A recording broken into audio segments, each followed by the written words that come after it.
별로 믿지 않는 가족이 이제 제사를 드리거나 기타 다른 어떤 무속신앙 같은 것들이 있잖아요.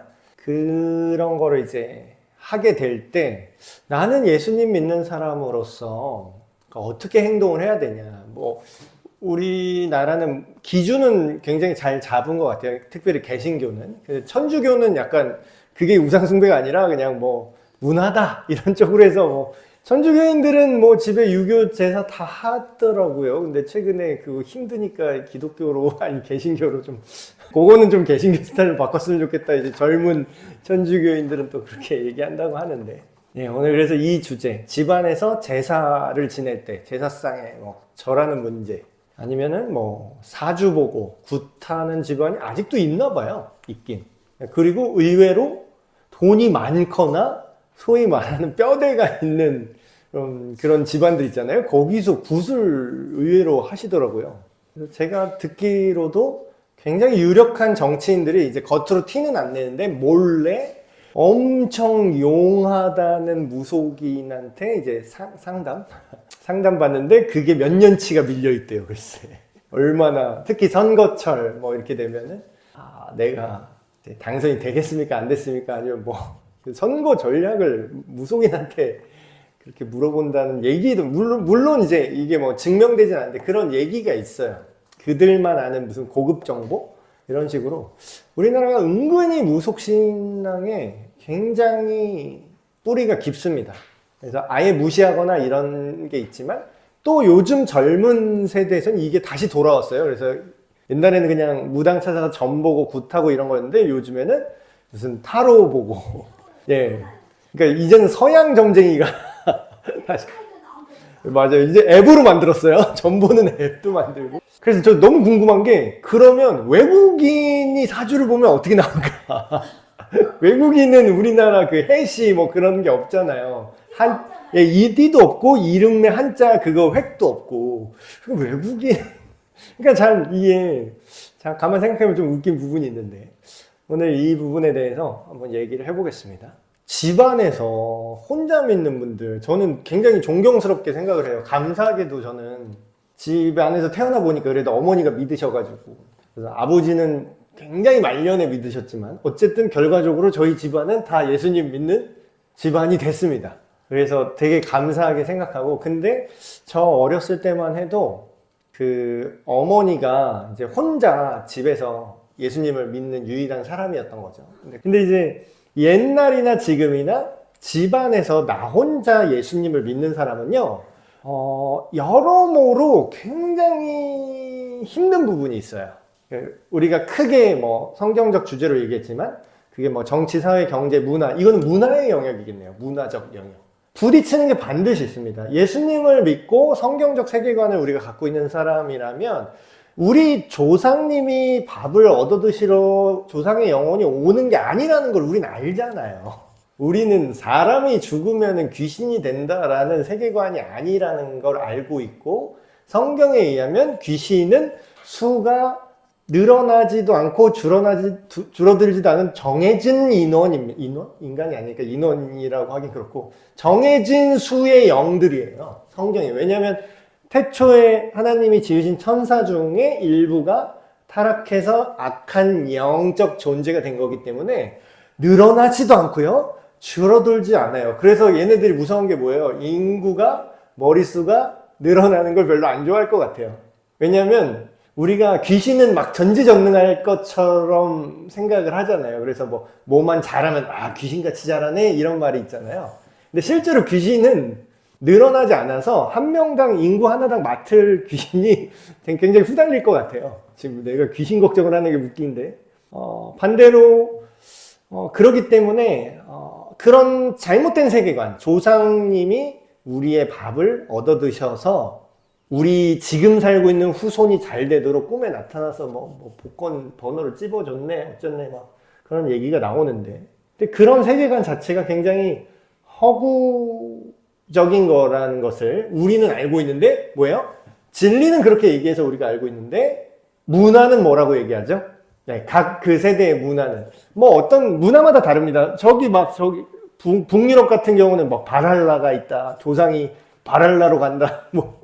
그러니까 여러 가지 이게 토속 신앙이든 뭐든 상관없이 또 우리나라도 섬 지역 가면은 그 뭐야 바다신 그 용어가 있었는데 그 섬사투리로 그런 얘기를 하더라고요. 왜냐면 그 세대 사람들은 옛날부터 바다가 사람의 생명을 얼마든지 갑자기 앗아갈 수 있었던 그런 자연재해 안에서 살았기 때문에 그런 신앙으로 살 수밖에 없는 그런 사람들이 있고, 그래서 이게 어떤 이제는 옛날에는 종교성으로 왔는데 이제는 거의 문화로 이게 굳어졌어요. 그럼 뭐예요? 이거는 문화 영역과 하나님의 진리가 충돌하는 지점이 설 명절 때 이제 우리나라 같은 경우는 이제 본격적으로 대두가 되는 거죠. 그래서 저도 어렸을 때 이제 기억을 하면 저희 어머니가 그래도 자식 교육은 제대로 시키셨던 것 같은 게 제사를 이제 친척들 제사를 가잖아요. 가야 되고 그러면 이제 다 이제 절을 하잖아요. 모든 이제 절을 하는데 저희 어머니한테 제가 교육받기로는 절을 절대 하면 안 된다. 그러니까 옛날 시대가 조금 아쉬운 게 너무 이렇게 그 믿음의 결기 같은 건 오히려 옛날이 더 좋은 것 같아요. 옛날 선배님들이 막 그 단호함, 막 결기 이런 거는 대단한데 좀 디테일은 떨어지셨어. 그래서 왜 하면 안 되는지는 잘 얘기 안 해주시고 그냥 일단 하면 안 돼. 그 우상 숭배니까 하면 안 돼. 그거 하나님 싫어하시니까 하면 안 돼. 요렇게만 답만 들었어요. 근데 이제 지나고 나서 이제 생각해보면 어머니가 되게 앞서가시긴 하셨는데 중간 다리가 없었어갖고 조금 힘든 삶도 있었구나 그런 생각을 하거든요. 그래서 저 어릴 때 기억에 저희 누나가 그러니까 절을 안 했나? 그랬는데 저희 아버지가 그때만 해도 안 믿을 때였어요. 저희 아버지 이제 쌍욕이 기본 장착되신 분이기 때문에 그때 제 기억에 왜 내가 욕을 안 먹은지 잘 기억이 안 나요. 저도 절을 안 했거든요. 근데 우리 누나가 커서 그랬나? 누나만 완전 쌍욕을 먹었어요. 아버지한테. 야, 이 무슨 년아, 네가 절도 안 하고 지금 뭐 하는 거냐. 친척들 다 있는데. 굉장히 이제 실질적인 얘기죠. 근데 요즘은 이런 정도 분은 없는 것 같아요. 요즘은 뭐 그래도 야, 네 신앙이 그러냐? 그럼 그러고 뭐 너는 뭐 너대로 하고 뭐 절할 사람 해라. 뭐 이렇게 쿨한 할아버지 세대가 된 것 같아요. 요즘은. 근데 옛날만 해도 저 어렸을 때만 해도 굉장히 성경적 세계관으로 우리의 믿음과 신앙을 실제 삶에서 문화적인 가정 환경에서 펼쳐내기가 굉장히 어려웠던, 핍박받았던 그런 시점이 있습니다. 그래서 이게 충분히 공감이 되는 내용이에요. 사실 이게 그들에게는요, 이게 종교가 아니라 그냥 문화인 거예요. 야, 너 이렇게 싸가지 없이 조상님한테 싸가지 없이 이럴 거야? 이런 이제 논리로 오기 때문에. 왜냐면 근데 이해는 돼요. 그들은 그렇게 알고 있으니까. 그들은 하나님을 모르잖아요. 그들은 인간이 죽어서 귀신이 되는 게 아니라는 걸 모르잖아요. 그러니까 이게 서로 다른 세계관이기 때문에 무조건 충돌할 수밖에 없는 거거든요. 자, 그럼 우리가 이제 생각해 볼 부분이 요거부터 정리를 해야 되는 거죠. 근데 다른 사람을 믿지 않는 친척들을 내가 막 설득해라, 막 복음을 전해라. 할아버지 이거 사실 다 귀신이 밥 먹고 가는 거예요. 이렇게 얘기하면 이제 뺨 맞잖아요. 그렇게 사실을 맥락 없이 그냥 막 던진다면 관계만 틀어지기 때문에 이제 그렇게 하라는 게 아니라 믿지 않는 분한테 그렇게 하라는 게 아니라 먼저 우리가 이런 문화적 충돌을 겪을 때 내가 좀 정리가 명확하게 돼 있어야 내가 이거를 견디거나 아니면 지혜롭게 다른 방법을 쓰거나 할 수 있을 거잖아요. 그래서 먼저 제사상에 절하는 거, 좁게 말하면 제사상에 절하는 거, 이게 전통 문화인지 아니면 우상 숭배인지를 우리 스스로 좀 명확하게 이해를 할 필요가 있는 것 같아요. 그리고 어떤 굿하는 집안이나 무당 불러서 점치는 사주 아까 말씀하셨지만 그런 거 하는 것까지 포함해서 성경에서 그러면 어떻게 얘기하냐. 그러니까 우리가 그리스도인이라는 거는 성경대로 믿는 사람이라는 뜻이에요. 왜냐면 우리가 성경을 통해서 예수 그리스도를 알았기 때문이죠. 자, 여기 교환에 먼저 우상 숭배에 관한 말씀, 굉장히 사실 성경 전체는 어떻게 보면은 하나님이냐 하나님이 아닌 그 밖에 다른 잡것들이냐의 대결 구도기도 합니다. 실제로 그들이 하나님이랑 비빌 만큼 힘이 있느냐라는 뜻은 아니에요. 근데 우리 인간의 생각 속에서 하나님을 대체하려고 비빈다라는 거죠. 그거를 통틀어서 우상이라고 얘기합니다. 우상 숭배. 근데 너무 많은데 그냥 대표적인 거 두 구절만 제가 적어놨습니다. 여기 교환해 보시면 출애굽기 34장 14절 그 외에 다른 신에게는 이게 굉장히 배타적이에요. 하나님은 우리가 막 예수님은 뭐 모두 다 포용하셨어 그러는데 그거 잘못 알고 계신 거예요. 본인이 생각하는 그렇게 포용이랑 하나님이 생각하는 포용이 다르거든요. 하나님이 생각하는 포용은 뭐냐면 네가 네 죄를 회개하고 나에게 돌아만 온다면 네가 과거에 어떤 미친 짓을 했어도 다 포용해. 이거예요. 근데 세상 사람들이 예수님에 대해서 잘못 이해하는 포용, 관용 이건 뭐냐면 지 죄 지을 거 계속 짓는데도 그래 괜찮아 그대로 우리 그냥 같이 잘 지내자 이게 세상이 말하는 포용입니다. 자 뭐라고 나와요? 굉장히 배타적으로 하죠. 다른 신에게 절하지 말라. 근데 이게 정말 이렇게 절만 안 하면 되는 걸까요? 절만 안 하면 돼. 그래서 되게 웃긴 건 나는 크리스찬이라서 제사상에 절을 못 합니다. 그래서 절은 안 해. 절은 안 하는데 다른 마음속으로는 다른 우상을 섬겨요. 그래서 막 도박 맨날 경마장 가갖고 막 재산 다 바치고 있어요. 거기다 시간과 돈과 마음과 생각과 열정을 경마장에다 다 보내고 있어요. 그럼 뭐예요? 그 사람은 절한 적은 없어요. 근데 사실상 온 마음 다해 사랑합니다. 온 마음 다해 경주마 알기 원하네 이렇게 되는 거예요. 내 모든 삶 진짜 그 대상 그 원래 찬양 지금 온 마음 다해라는 이 찬양의 가사에 원래 대상 들어갈 그 대상은 하나님 한 분이죠. 내 모든 삶 당신 것이니 한탕만 섬기리. 이거 경마 얘기하니까 그렇지 이거 뭐 주식으로 들어갈 수도 있고 막 이혼의 큰 거 한 방울이 온 마음 다해 그렇게 돈과 시간과 생각 열정 다 쏟으면 그게 뭐예요? 하나님 자리에 거기에 들어간 순간 그게 어떤 장르 어떤 형식 어떤 형태든지 청소년들은요 대놓고 아이돌이야. 아이돌 그룹 나왔습니다. 네, 그 막 요즘은 그 다큐멘터리 같이 자기들 멤버끼리 나와서 막 웃고 떠들고 생활하는 것까지 막 브이로그 같이 막 보여주더라고요. 근데 우리 딸이 그걸 앉아서 보고 있는 거예요. 뭐 프로미스 9인가. 근데 9명은 아니고 왜 5명만 나오냐. 그랬더니 뭐 어쩌고 저쩌고 뭐 얘네 회사가 뭐 잘렸대 뭐 어쩌고. 그래? 그래서 이거 봤어요. 그래서 아빠 얘 예쁘지? 막 이러는 거야. 그래 다 예쁜 애 옆에 예쁜 애가 있고 예쁜 애 옆에 예쁜 애가 있네. 얘네는 어떻게 예쁜 애들만 다 모아놔서 이렇게 아이돌을 만들었구나.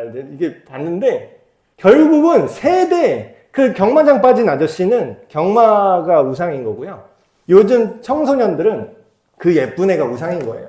그러니까 이거는 문화 안에 깊숙이 틀어박혀 있어서 내가 제사상에 절 하나 안 하냐는 굉장히 유치한 일이 됐어요. 되게 옛날 이제 그런 문제가 됐어요. 근데 어쨌든 뭐라 그래요?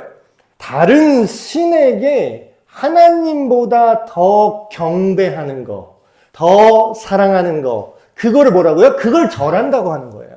그 앞에 머리를 숙이고 그걸 바라보고 그걸 원하는 상태. 그걸 예배 용어에 쓰는 거거든요. 내가 하나님 앞에 내가 절합니다라는 건요. 내가 하나님이 최고고요. 하나님을 사랑하고요. 당신을 원하고요. 난 엎드립니다. 이 뜻이에요. 그 얘기는 절을 하고 안 하고보다 전체적인 게 더 중요하다라는 거죠. 근데 뭐라 그래요? 여호와는 질투라 이름하는 질투하는 신이다. 그래서 어떤 사람 막 이렇게 하나님이 통이 작네 막 이래요. 너무 배타적이다 야. 자만 집비 몰라 이거 하나님한테 막 집비 몰라 이래요. 정말 그럴까요? 당신도 당신 마누라가 딴 남자 만나고 이렇게 다녀도 그냥 허용하세요 그러면. 그렇게 집비 모르지 않으시면 왜 당신의 아내는 당신하고만 살아야 됩니까? 왜 집비 모르세요? 이러면 열받잖아요. 이 세상에는 절대로 공유하면 안 되는 게 있는 거예요. 절대로 다른 거랑 섞이면 안 되는 게 있는 겁니다. 그러니까 유일한 사랑의 관계, 유일한 절대자의 자리를 하나님 위에 다른 거에 놓는 것 뭐라고요? 그게 다 우상숭배라는 거예요. 고린도전서 뭐라고 하죠? 그런즉 사랑하는 너희 자녀들아, 하나님의 자녀들아, 우상숭배를 어떻게 하라고요? 해라? 하지 마라. 제사상에 절하는 걸 포함해서 모든 것들 다. 그리고 실제로 그 제사밥 누가 먹는다고요? 귀신이 와서 받아가요. 진짜 귀신이 먹는 거예요. 조상 귀신이 아니라 그냥 귀신. 더 정확히 말하면 우리 조상의 스토리를 이미 실시간으로 다 알고 있었던 그 귀신이 와서 목소리까지 흉내 내기도 하고. 예. 아니, 생각을 해보세요, 여러분. 개그맨도요, 지금 살아있는 개그맨도, 나 깜짝 놀랐어요. 나 최민식 그 배우분을 똑같이 따라하는 거예요. 어떤 개그맨이. 야, 마, 자식아, 막, 저는 잘 못해서 하나도 안 비슷한데, 막, 내가 막, 네 서장이랑 막 이러면서. 똑같아. 아니, 살아있는 사람도 목소리를 진짜 똑같이 흉내내는 한 사람이 있는데, 아, 귀신이 밥 먹고 뭐 할 일이 뭐 있겠어요? 인간 속이는 게 귀신이 하는 일인데. 우리 할아버지만 알고 있던 이 얘기를 어떻게 알지? 할아버지 영혼이 오셨어. 그거 할아버지 옆에서 구경하고 있던 귀신이 다 알아요. 그건 이제 성경적 세계관으로 오히려 이해하면 다 해석이 됩니다. 그래서 돌아가신 어머니가 왔어요. 막 이러면서 눈물을 흘리고 그게 사실 그렇게 건강한 모습은 아니죠. 그래서 이거는 문화라기보다는 잘못된 사실에 근거한 우상숭배다라고 얘기할 수 있는 거고, 두 번째 이제 무속이랑 신정 같은 것들, 이런 것도 원래는 이것만 따로 얘기해도 할 말이 되게 많은데 간추려서 이제 묶어서 얘기하면 레위기 말씀 교환에 뭐라고 얘기하죠? 너희는 신접한 자와, 신접한 자가 뭐냐면 신을 받은 사람, 그러니까 우리식으로 말하면 신 내린 무당입니다. 신 내린 무당. 그 신이 무슨 신이겠어요, 여러분? 귀신이지. 그러니까 하나님의 영 아닌 다른 영을 뭔가 받았다? 그러면 뭐예요? 천사는 사람 속에 들어가지 않아요. 천사는 영적 존재긴 한데 하나님의 직속 에이전트이기 때문에 제대로 된 천사 말합니다. 지금 하나님 편에 아직 있는 천사들. 하나님에게서 떠난 타락 천사들만 인간 안에 들어가서 이상한 걸 시키지 진짜 정식 천사는 인간 안에 들어가지 않습니다. 천사는 절대 빙의되지 않아요. 그럼 뭐야? 하나님의 영이 아닌 다른 뭔가 영이 들어갔다. 그럼 뭐겠어요?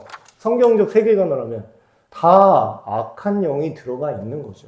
그래서 무속 어떤 세계관에서는 어떤 역사적으로 살았던 강한 무슨 장군이나 강한 어떤 능력을 가졌던 사람들의 그 귀신이 되게 용하다 그래가지고 막 관우신 받은 사람 몰고, 최근에 되게 웃겨요. 글로벌화 됐어. 메가더신 받은 분이 있어요. 존 메가더신. 뭐 인천 상륙작전이야? 네, 그래서 요즘 무당은 되게 글로벌하구나. 이제 메가더신도 받았다고 하고, 그리고 메가더신은 영어로 얘기를 하시나? 내가 그 귀신이 약간 컨셉에 충실하다면 영어로 얘기를 해야 될 것 같아요. 메가더신 받은 그 무당은. 근데 뭐예요? 성경은 뭐라고 얘기해요? 하나님은 이렇게 얘기합니다. 신접한 자와 박수, 여기는 남자 무당, 박수 무당이라고 하죠. 남자 무당. 그 사람들을 믿지 말라 그래요. 그리고 뭐예요? 그들을 추종하지 말라고 얘기하는데 뭐예요? 추종하여 스스로 더럽히지 말라 그래요. 그 얘기는 뭐예요? 무당한테 가서 몇 년치 기다려서 복채 몇 천만 원 내고 카운셀링 받는 거를 하나님이 볼 때 뭐예요? 스스로 영혼을 더럽히는 일이다 라고 지금 얘기하신다는 거예요. 그리고 뭐라고 그러죠?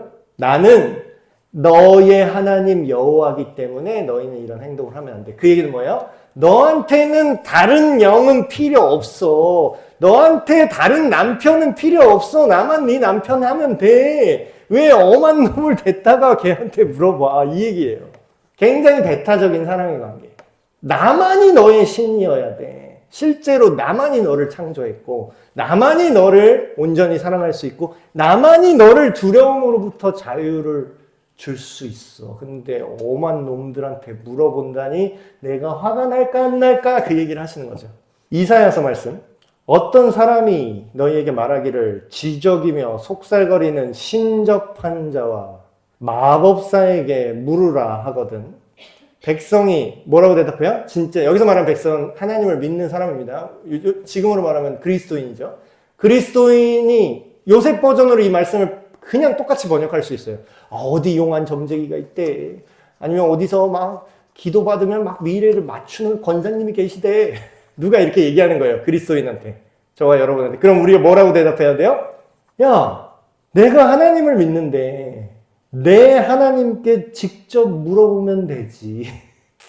산 자를 위하여. 우리가 살아있다라는 거야? 하나님 안에서 새 생명을 얻었다고요? 내가 살아있는데 왜 죽은 귀신한테 물어야 되냐? 이 얘기죠. 하나님은 산 자의 하나님인데 왜 죽은 자에게 물어보냐 이거예요. 이것도 확장하면 이겁니다. 죽은 자한테 기도하는 개념이 성경에는 없어요. 로마 카톨릭 천주교 잘 들으세요? 없어요. 아니 뭐 그렇게 뭐 없다니까. 죽은 자한테 묻지 말라고. 죽은 자한테 부탁하지 말라고. 아니 물론 100번 양보해서 뭐 죽은 믿음의 선배들을 기리고 메모리얼 이건 가능해요. 그분이 하신 말씀, 생전에 하신 말씀을 생각하면서 복음을 이렇게 더 전하고 우리 가족이 그 믿음의 우리 돌아가신 아버지의 돌아가신 어머니의 그 믿음의 유산을 본받아서 우리 이렇게 삽시다. 요거는 맞아요. 이건 괜찮아요. 근데 뭐예요? 죽은 자한테 물어본다? 죽은 자에게 기도를 한다? 좀 과하게 넘어가면 죽은 자를 위해서 예배를 한다? 그런 건 없어요. 없는 걸 하는 건 뭐야? 하나님한테 해야 될 기도, 하나님이 받으셔야 될 예배, 그걸 왜 사람한테 죽은 자 이름을 아무리 무슨 뭐 기독교 할아버지가 됐던 뭐 바울이 됐던 뭐 그걸 비빌 때가 아니라니까요. 바울이 아무리 잘났어도 하나님 자리에 늘 수가 없잖아요. 바울 스스로도 그걸 원하지 않았을 거고. 자, 근데 우리가 문제는 뭐냐면 이 두 가지 개념이 좀 우리가 부딪혀요. 자, 상황화라는 건 뭐냐면요. 선교에서 쓰는 용어예요. 상황화는 뭐냐면 진리를 건들지 않는 한도 내에서 현지 사람들이 이해하기 쉽게끔 바꿔주는 거예요. 자, 예를 들면 우리나라 처음에 복음이 딱 넘어왔어요. 처음에 그 미국 선교사님을 통해서 우리나라에 복음이 들어왔는데 그때 다 정장을 입으세요. 교회 갈 때는 이 양복을 입어야 됩니다. 그렇게 전도했을 것 같으세요? 예수님 믿어야 돼요. 자, 양복을 입고 구두를 신고 모자를 쓰고 예배를 드리세요. 그때 선교사님들이 상황화를 합니다. 어떻게 해요? 제일 집에서 좋은 흰 도포를 입으시고 다 쓰고 있어요. 초기 우리나라 기독교인 예배하는 거 사진 찍은 거 막 되게 오래된 흑백 사진 이렇게 보잖아요. 갓 쓰고 있어요. 예배 드릴 때. 그럼 뭐예요? 예배를 드리고 성경을 읽고 하나님을 만나는데 갓 쓴 게 중요해요? 지금 정장 입는 게 이게 중요해요? 한복 입으면 안 되는 거야? 한복 입으면 하나님이 예배 안 받아요? 그렇죠? 그럼 뭐예요? 그게 중요한 게 아니면 그 상황에 맞추는 거예요.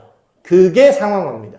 근데 이제 선교사님들 중에 이제 약간 그 신학적 그게 약하신 분들은 요거를 좀 너무 넘어갈 때가 있어요. 이들에게 맞춰야 돼 하면서 내용까지 맞춰버리는 거.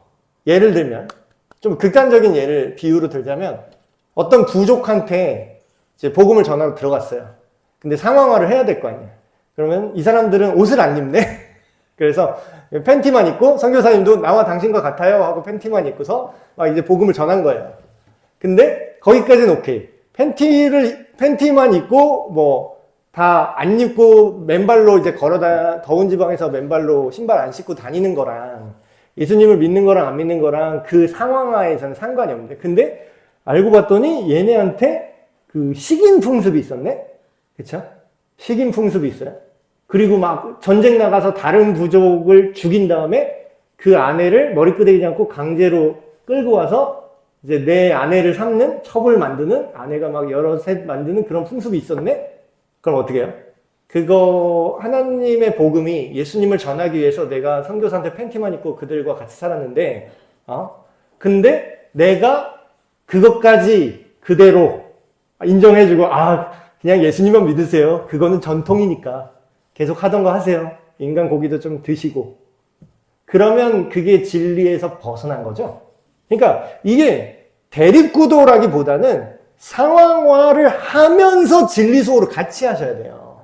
근데 사람들이 착각하는 게 진리수호를 한다고 상황을 무시해버리거나 그러니까 진리는 그 변하지 않는 하나님의 그 뜻인데 윤리도덕적인 그 기본적인 기준과 그런 복음의 핵심이 진리고 그러면 예배 드릴 때 슬리퍼를 신거나 안 신거나 예배 드릴 때 양말을 신나 안 신느냐는 그 상황에서만 중요한 거지. 그게 진리의 영역은 아니죠.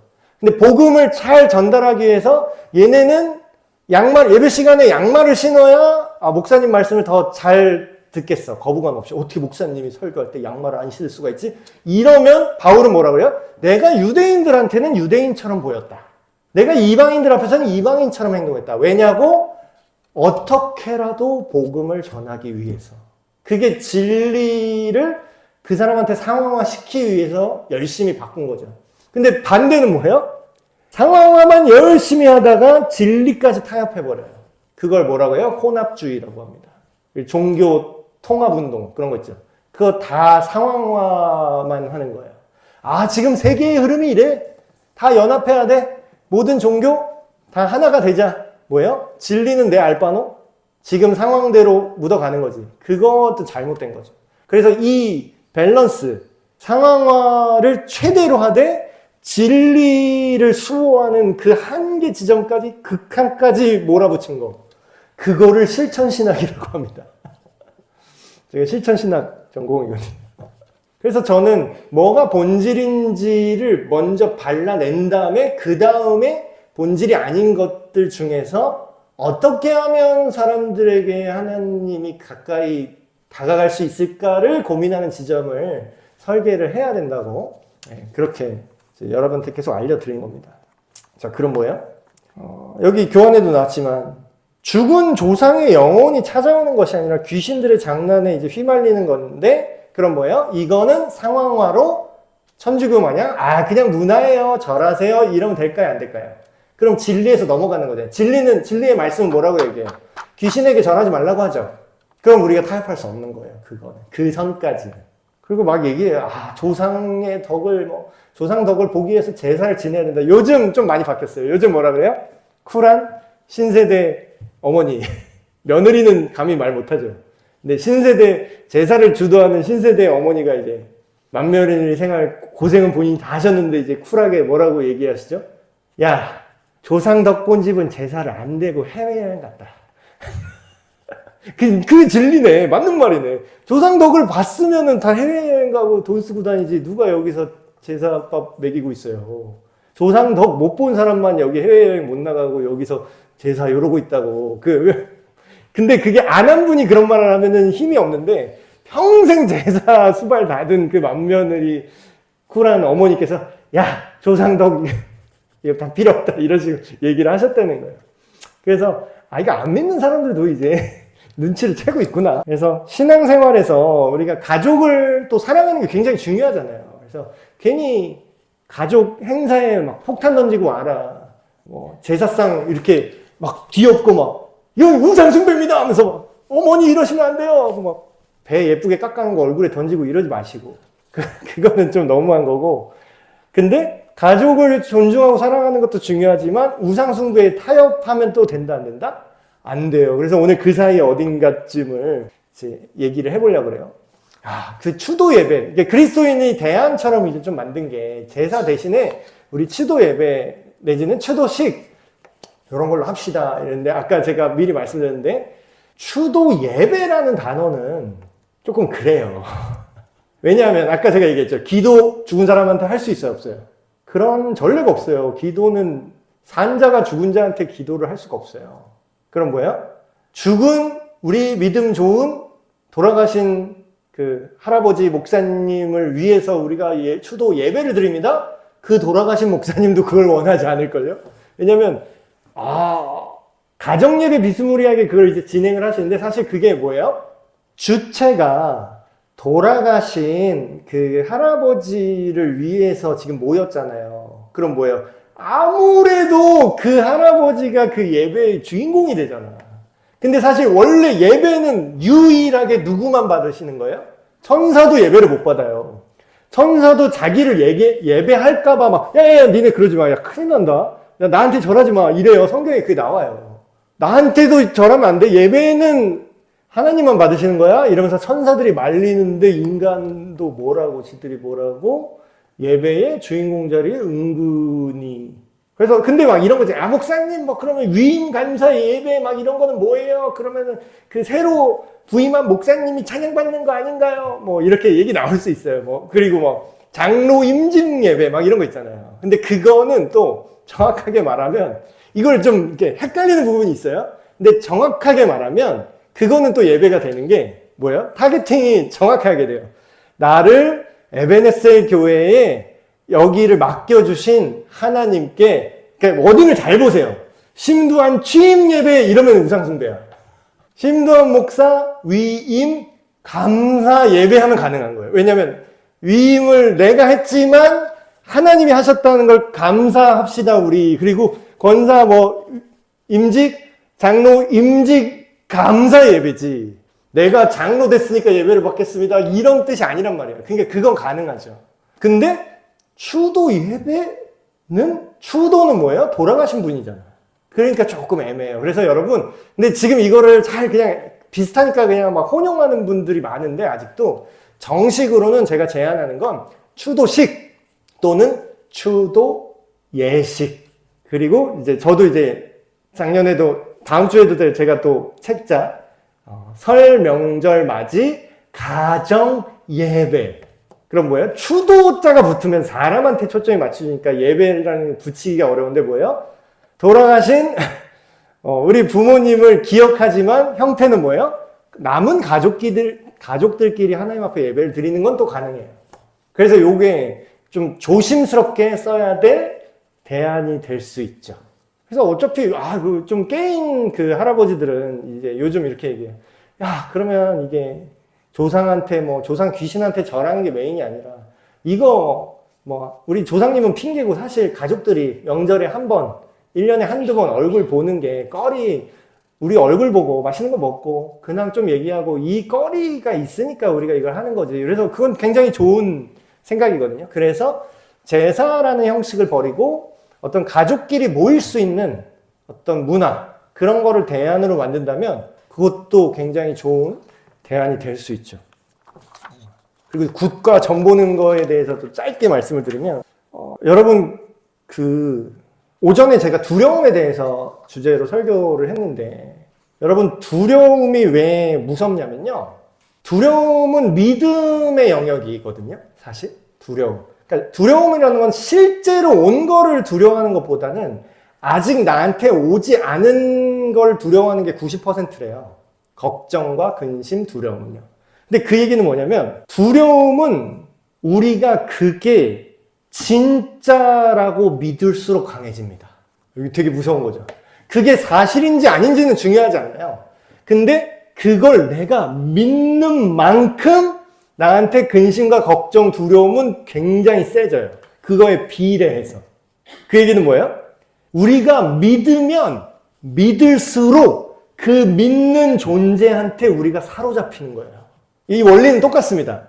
하나님을 믿는 것도 똑같아요. 우리가 하나님을 믿으면 믿을수록 하나님께 우리가 사로잡혀요. 근데 사로잡히는 대상이 좋으니까 어때요? 이 사로잡히는 건 나쁜 거예요? 좋은 거예요? 하나님께 사로잡힌 거는 좋은 거죠. 근데 뭐예요? 굿을 하거나 무당에게 점치는 사람들 잘 이렇게 생각을 해보세요. 미신 믿는 사람들 뭐예요? 믿으니까 믿는 만큼 두려운 거예요. 그러니까 어때요? 거기에 매달리고 그 굿에 몇 억씩 돈을 태울 수가 있는 거예요.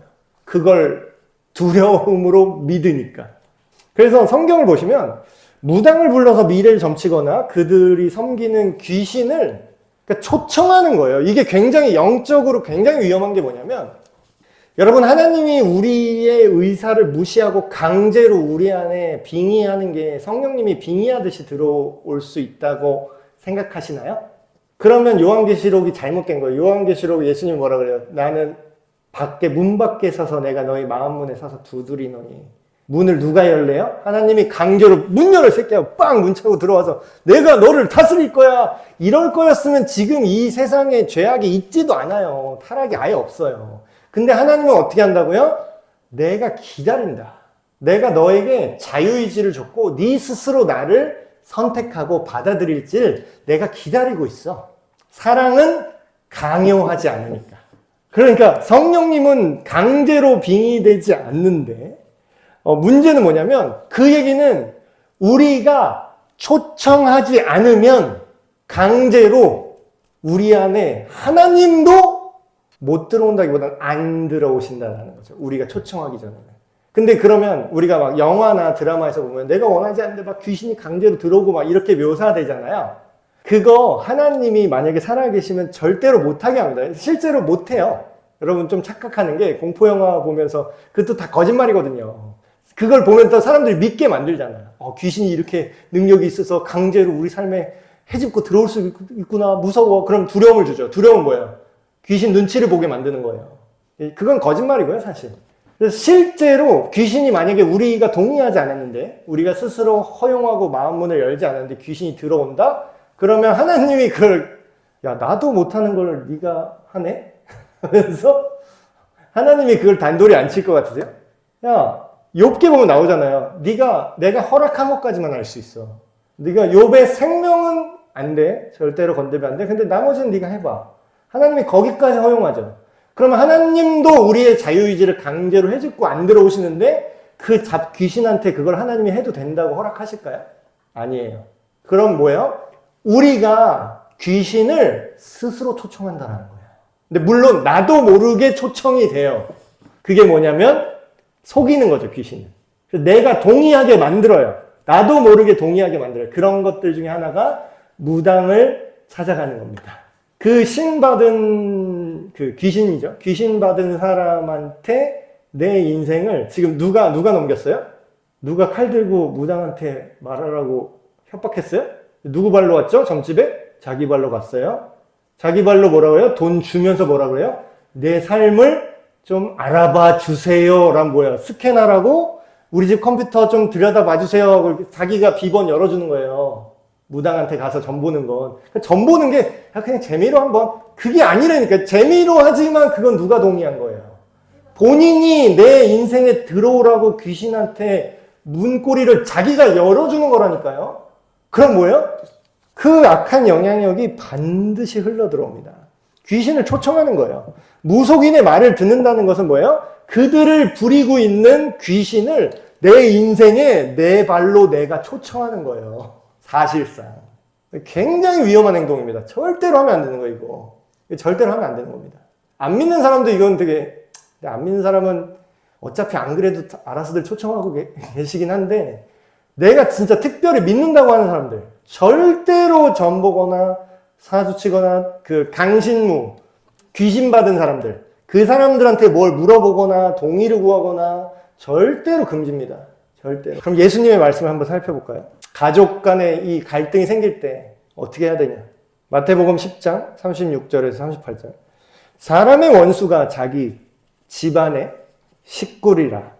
아버지나 어머니를 나보다 더 사랑하는 자는 내게 합당하지 아니고. 듣기 어려운 말씀이죠. 아들이나 딸을 나보다 더 사랑하는 자도 내게 합당하지 아니하며 또 자기 십자가를 지고 나를 따르지 않은 자도 내게 합당하지 않는다. 이 얘기 처음에 했을 때 유교적 세계관이 있는 우리나라는 이렇게 얘기했어요. 그 예수라는 서양 귀신은 이거 순 나쁜 놈이네. 이게 가족들, 유교가 뭐예요? 부모를 모시고 자식을 사랑하고, 이게 유교의 가장 큰 가르침이잖아요. 근데 이것만 보면은 굉장히 그놈의 패륜적인 종교구만. 집비 몰라. 또 이렇게 나오는 거죠. 아니, 아버지 어머니보다, 하늘 같은 아버지 어머니보다 어떻게 지를 더 사랑하라 그래. 이거는 나쁜 종교다. 막 이랬어요, 옛날에.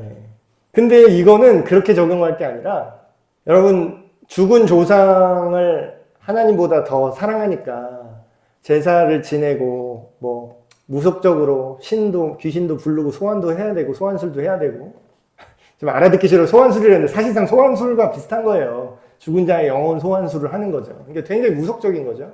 악한 영 소환술. 그게 실제로 우리 조상의 영혼이 아니라 귀신 소환하는 거기 때문에 그거를 사실 어머니를 사랑한다, 돌아가신 아버지를 사랑한다라고 하지만 그거를 이 귀신은 이용한다고. 그래서 예수님의 이 말씀이 어떤 패륜적인 행동하는 거라, 진리를 위해서 가족도 버려라, 이렇게 좀 오해하시는 분들이 있어요. 근데 그런 예수님이 또 반대되는, 가족을 돌보라, 이런 맥락으로 얘기하신 게 여기 밑에 있습니다. 너희는 이르되 사람이 아버지에게나 어머니에게 말하기를 내가 드려 유익하게 할 것이 고르반 곧 하나님께 드림이 되었다고 하면 그만이라. 이걸 좀 번역해 드릴게요.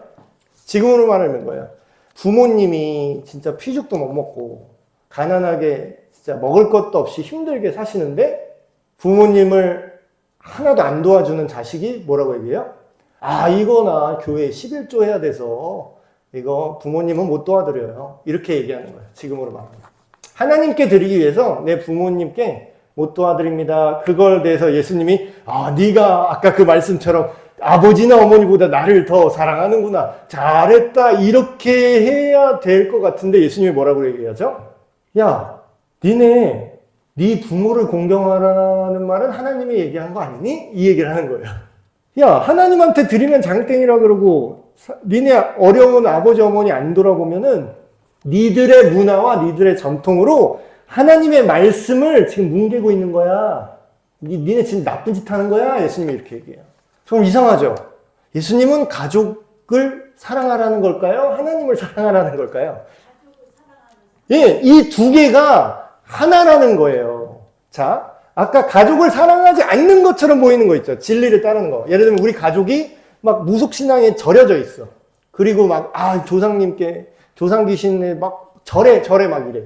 근데 거기에 동의하지 않고 내가 이거는 우리 조상 신이 오신 게 아니라 이게 귀신이 장난질하는 거예요 라고 진실을 알려드리고 예수님을 전하고 그리고 귀신 들린 무당한테 막 자문을 구하는 사람한테 이렇게 얘기하는 거죠. 아버지, 근데 무당이 메가더 신을 받았대는데 제가 아는 더 큰 신 모시는 방법을 제가 알려드릴게요. 이거 거짓말 아니에요. 진짜 사실이니까. 가장 센 신을 저희가 모시는 게 나을 것 같습니다. 성경에 보면은 온 세상을 창조하시고 모든 신들의 신이라는 그 하나님이 계시대요. 그래서 그 신이 우리한테 진짜 신접을 하는데 무당만 들어오는 게 아니라 우리 모든 일반인 속으로 그 신이 다 들어온 거예요. 그 신이 성령님이래요. 우리 성령 받을까요? 무속의 언어로 얘기해 주세요. 무속의 언어로. 이게 상황화예요. 무속에 절어있는 사람은 무속의 언어로 얘기하는데 사실 틀린 말이 아니거든. 그래? 메가더 장군 신보다 더 센 신이야? 그러면 이제 그쪽으로 주의를 돌릴 수 있는 거죠. 그럼 뭐예요? 그들이 하던 대로 정작 부모, 자식이 하던 대로 하는 게 사실은 부모를 사랑하는 게 아닌 결정이 될 수 있잖아요. 우상숭배 시키는 거니까. 그럼 뭐예요? 진짜로 부모를 사랑한다면, 진짜로 자식을 사랑한다면 그렇게 귀신 쫓아다니거나 그 우상숭배하게 냅두지 않고 가족을 돌보는 거죠. 그래서 대안입니다. 실질적 대안들. 어떤 분은 이 기독교 신앙을 자기 그냥 제사 지내기 싫어서 면피용으로 쓰는 사람이 있어요. 얄밉게. 막 그래서 평상시 가족들, 친척들한테는 막 하나 잘해주지 않고 있다가 딱 와가지고 제사 때만 딱 와가지고 나는 기독교인이라서 나는 제사 준비 안 할 거예요. 그럼 이 사람이 원하는 거는 신앙을 표현한 거예요? 제사 준비하는 게 싫다 그러는 거예요. 그래서 실제로 대안은 이런 분들이 있더라고요. 어떻게 가족들이 실망하지 않고 내 믿음을 가족들한테 잘 전할 수 있을까? 그래서 평소에 더 자주 찾아뵙고 더 많이 대화하고 더 선물도 드리고 친척들한테. 근데 제사 때만 나타나서 나 안 해요 이게 아니라 평소에 잘해드리는 거지. 그리고 제사를 거부해야 될 그 상황에도 제사상 뒤집어쓰면서 이거 우상숭배입니다 이렇게 소리 지르라는 게 아니라 최대한 온유하게 설명을 하고 저는 예수님을 믿기 때문에 다른 신이나 귀신적인 거에 제가 절하지는 못할 것 같아요. 근데 하지만 제가 조상님을 돌아가신 우리 할아버지를 기억하고 추도 예식으로 하면 안 될까요? 이렇게 얘기하는 방법이 있죠. 그리고 실제로 예수님을 믿는데 제사상 차리는 일에는 같이 열심히 일하시는 분도 있어요. 왜냐하면 이제 그들을 실족시키지 않기 위해서 얄밉게 자기 혼자 딱 제사 준비하는 거 힘든데 딱 빠져나가는 게 아니라 오히려 같이 막 잡채도 하고 해요. 같이 하는데 그 대신에 저는 절하지 않고 묵념으로 절을 대신하겠습니다. 그래서 이런 식의 어떤 지혜? 이런 대안이 필요하죠. 아까 얘기했던 거 무당보다 더 큰 신을 제가 알려드릴게요. 우리 이 신을 모십시다. 이런 방법도 있고. 그래서 결론입니다. 결론은 제사와 무속신앙을 거부해야 되는 건 맞아요. 이건 하나님의 사람이라면 이걸 받아들이면 안 됩니다. 근데 거부하되 어떻게 해야 된다고요? 가족을 우리 친척을 사랑하긴 하셔야 돼요. 그래서 복음적인 신앙 안에서 오히려 가족을 향한 사랑과 헌신이 네가 믿는 신을 내가 잘 모르겠지만 네가 믿는 신은 굉장히 친절하고 다른 사람을 돕고 생각하게 하는구나. 요걸 느끼게 해줘야 된다는 거죠.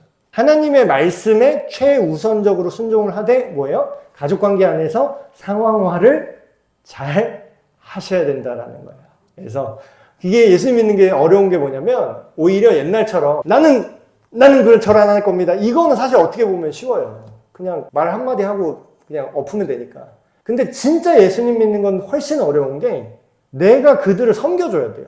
그들이 내 안에 있는 하나님의 사랑과 그 따뜻함이 느껴질 수 있을 정도로 실제로 더 넓게, 더 지혜롭게, 더 헌신하면서 살아야 되는 게 이게 훨씬 어렵죠.